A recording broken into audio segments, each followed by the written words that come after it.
réaliser un contournement, un chapeau de gendarme sur un tube acier avec une cintreuse. Pour réaliser le contournement, il nous faut une cintreuse d'acier et une fausse équerre. N'oubliez pas de vérifier que le galet est monté dans le bon diamètre, ici ça sera du 1,5. Vérifiez aussi que les diabolos sont bien montés correctement.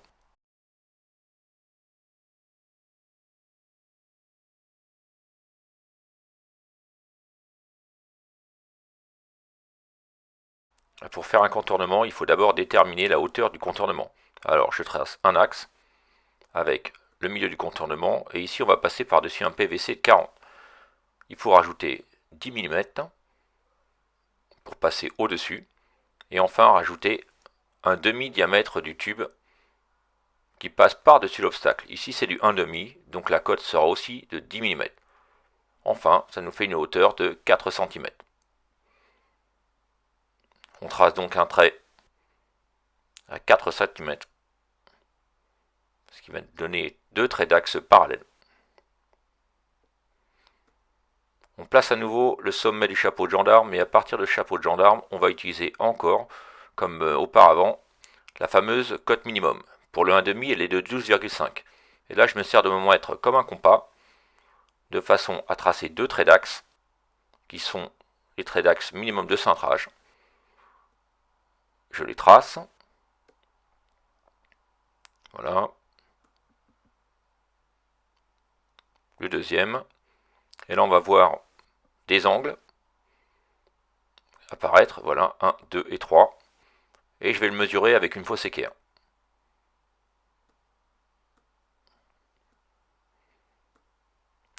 On va commencer par faire le premier, le second et enfin le troisième point.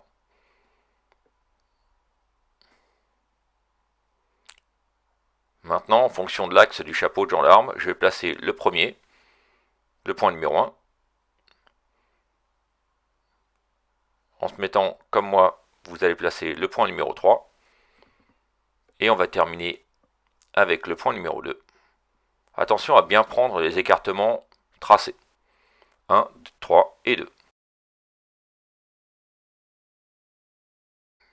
On vérifie dans la cintreuse que les diabolos sont au bon endroit. On place le point numéro 1 en face du galet, bien à l'axe.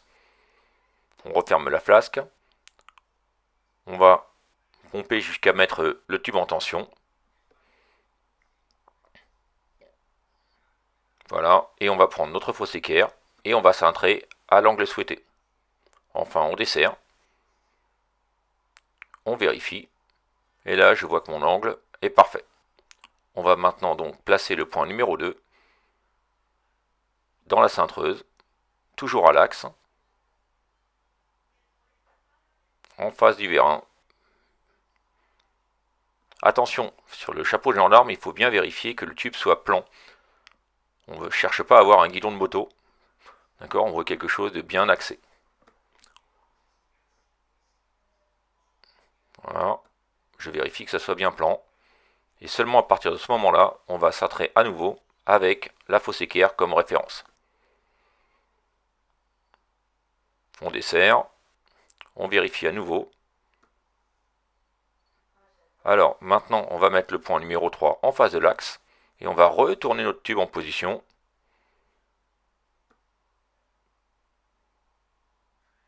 On va mettre le tube en tension. Et dès que le tube tient tout seul, il faut vérifier la planité. C'est vraiment important sur cette pièce. Des fois, certains posent même un niveau dessus pour voir s'ils sont bien droits.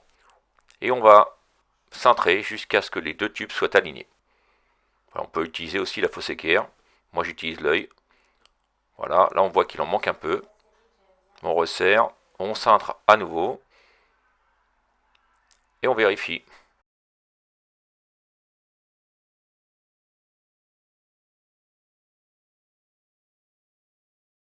On déboîte. Et voilà, on voit bien le contournement qui est réalisé. Mais comme on a fait un gabarit, on va aller le vérifier. On peut vérifier notre contournement directement sur le gabarit. Et là, on voit bien qu'on respecte bien les 4 cm de hauteur. J'espère que cette vidéo va vous aider pour réaliser un contournement. N'oubliez pas de liker et de vous abonner. Merci.